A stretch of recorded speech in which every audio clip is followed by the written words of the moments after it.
नमस्कार दोस्तों, कैसे हैं आप सब? उम्मीद है आप सब अच्छे होंगे।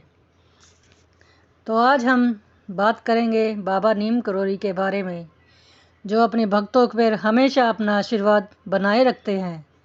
तो आज आज का यह अद्भुत क्रमांक आप सभी के लिए बहुत महत्वपूर्ण होने वाला है, क्योंकि आज हम चर्चा करने वाले हैं एक बहुत ही अद्भुत गुप्त रहस्य के विषय में, जो कि महाराज अपने अन्य भक्तों के साथ करते हैं। तो इसीलिए आज के इस क्रमांक को पूरा अवश्य देखिए। तो आइए प्रारंभ करते लेते हैं आज के इस दिव्य अध्याय को। बहुत से अन्य भक्त को एक प्रश्न आ रहा था, तो आज के इस क्रम में हमने सभी अन्य भक्तों के प्रश्न को शामिल किया है। प्रश्न है कि महाराज जी जब स्वप्न में दिखाई देते हैं तो महाराज जी के स्वप्न में आने का आशय भला क्या है, और कैसे हम मान सकते हैं कि महाराज जी के साथ हमारा जुड़ाव हो गया है या महाराज जी का सानिध्य हमें प्राप्त हो गया है। बहुत ही दिव्य कथा होने वाला है। तो आइए क्रमबद्ध तरीके से इस चर्चा पर कर लेते हैं। सबसे पहले महाराज जी का स्वप्न में आना सबको बता दें कि बहुत ही दिव्य स्वप्न है। सब महाराज जी यदि किसी अन्य भक्त के सपने में दिखाई दे जाए तो सबसे पहले तो मैं ऐसे अन्य भक्त को बहुत ही भाग्यवान मानता हूँ कि महाराज जी ऐसे अन्य भक्त के स्वप्न में दर्शन देकर उस भक्त को अपने दर्शनों से कृतार्थ कर रहे हैं। महाराज जी आखिर सपन में क्यों आते हैं, और महाराज जी का यह सपन भी क्या है। महाराज जी सपन में तब अन्य भक्त के आते हैं जब कोई भी अन्य भक्त महाराज जी को अपने अनंत की पुकार से स्पर्श कर लेता है, और महाराज जी अपने अन्य भक्त को इस बात के लिए आश्वस्त करने के लिए सपन में आते हैं कि आपको मेरा जो सानिध्य है वह प्राप्त हो गया है। तो ये सबसे बड़ा संकेत बन जाता है और प्रश्न का उत्तर भी बन जाता है कि कैसे हम यह मान ले कि महाराज जी के साथ हम स्वप्न में जुड़ गए हैं। यदि महाराज जी आपको स्वयं दर्शन दे रहे हैं और उस दर्शनों से आपकी कृतार्थ कर रहे हैं, तो पहला आशय तो यह बन जाता है कि आपकी पुकार महाराज जी ने सुन ली है। इसके बाद महाराज जी स्वप्न में जो दर्शन देते हैं उससे कैसे हमारे जीवन के दुख दूर हो जाएंगे। देखिए, महाराज जी जब सपने में आते हैं तो यह पूर्णतः महाराज जी का एक प्रभाव है, जो आपको यह बताता है कि आपके जीवन में आज के बाद इस सपने में के बाद से मेरा मार्गदर्शन आपके जीवन में जुड़ जाएगा और सन्मार्ग की ओर महाराज जी आपको लेकर जाएंगे। जैसे कि बहुत से लोग जीवन की राह पर चल रहे हैं, तो लेकिन उन्हें यह बताने वाला कोई नहीं है कि जीवन की सच्ची राह क्या है, किस मार्ग पर चलकर वह सफल हो जाएंगे और कौन सा मार्ग उनके लिए सबसे ज़्यादा उपयुक्त होगा। तो महाराज जी का जब आपको इस प्रकार से दर्शन देना होता है तो महाराज जी इस बात के लिए भी आपको कृतार्थ करते हैं कि सन्मार्ग की ओर पर आपको ले जाने का कार्य अब मैं करूँगा। महाराज जी की उंगली थाम कर अब आपका जीवन आगे बढ़ने वाला है। तो बहुत बहुत ज़्यादा भाग्यवर्धक यह स्वप्न है आपके लिए।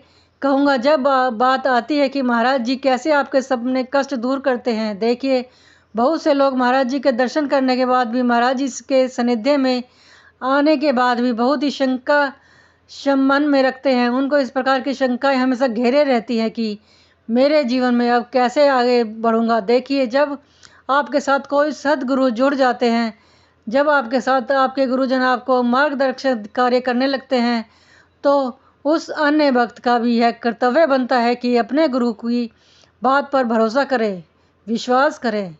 और बहुत बड़ी चीज़ होती है, जब आप विश्वास करना सीख जाते हैं तो आप यह मान लीज के चलिए कि अगर आप अपने जीवन के सन्मार्ग की ओर बढ़ चुके हैं, जैसे एक माता अपने अबोध शिशु को भोजन के लिए स्वयं चख कर वह भोजन अपने शिशु के लिए कष्टप्रद ना हो इसलिए पहले उसे भोजन को चुनाव करती है, फिर उस भोजन को पहले स्वयं ग्रहण करती है कि ज़्यादा गर्म तो नहीं है होगा, यह दुखदायी तो नहीं हो जाएगा मेरे शिशु के लिए। उसी प्रकार से गुरु जी प्रत्येक शिष्य को अपने अंतर मन से स्पर्श करके और अपने सच्चे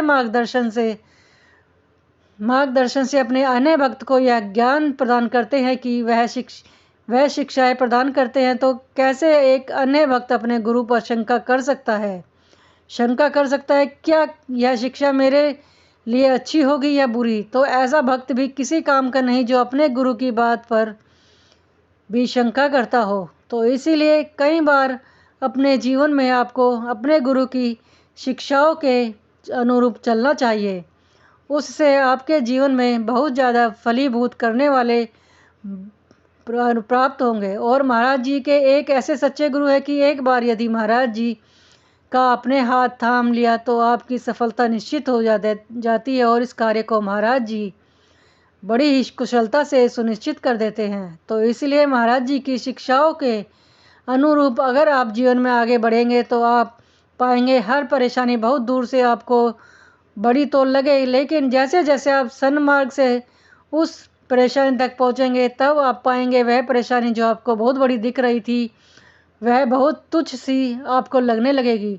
तो इसीलिए परेशानियों से घबराना नहीं, आपको चाहिए कि जीवन में भला परेशानी भला किसके जीवन में नहीं आती है। अगर आप प्रभु पर विश्वास करें, चरित्र का वर्णन सुनते हैं, श्रवण करते हैं कि पाठ करते हैं संपूर्ण श्री रामायण जी का, में इस बात की ओर इंगित किया जाता है कि प्रभु श्री राम जी के जीवन में कितने कष्टप्रद किसी अन्य व्यक्ति का जीवन नहीं हो सकता। लेकिन प्रभु श्री राम जी ने सीखने वाली बात क्या है कि इतने कष्ट में रहने के बावजूद श्री राम जी कभी धैर्य नहीं खोया, अधैर्य नहीं किया, और वह मंद मंद मुस्कान से उन्होंने संपूर्ण रामायण से इस संपूर्ण जगत के लिए एक उदाहरण स्थापित किया कि वाकई में मनुष्य जीवन कैसे व्यतीत करना चाहिए।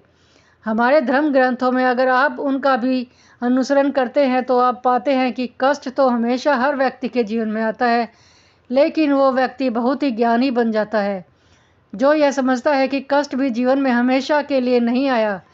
ये जीवन हमेशा परिवर्तनशील, जो समय आने के साथ है वह हमेशा आपके साथ नहीं रहेगा, चाहे वो अच्छा समय हो या बुरा समय। तो इसलिए व्यक्ति को यही चाहिए कि धैर्यवान बनकर हर समय एक संभाव की स्थिति को अपनाए, जीवन को बहुत ज़्यादा अद्भुत स्थिति को प्राप्त कर। यही शिक्षा महाराज जी की शिक्षाओं से भी मेल खाती है। महाराज जी यही सब कुछ हमें सिखाने चाहते हैं कि जीवन में हमेशा सहजता और सरलता में ही है और हर व्यक्ति को हर समय का सम्मान करना चाहिए। और यही समय एक दिन आपको बड़ा और छोटा भी बनाता है। तो यह था आज का अद्भुत क्रमांक। आशा करते हैं क्रमांक आप सभी को अवश्य ही पसंद आया होगा और इसी प्रकार अब आपसे विदा लेने का टाइम आ गया है। प्रार्थना का यही है, चाहूँगी कि महाराज जी सभी को सन्मति और सद्बुद्धि दे, संपूर्ण सृष्टि का इस संपूर्ण लोक का कल्याण हो। इसी कामना के साथ विदा लेते हैं। अगले क्रमांक में अब जब तब के लिए श्री राम, जय गुरुदेव, जय श्री नीम करोरी बाबा। और अगर आपको हमारी वीडियो अच्छी लगे तो प्लीज़ कमेंट बॉक्स में जय श्री नीम करोरी बाबा, जय श्री राम ज़रूर लिखें।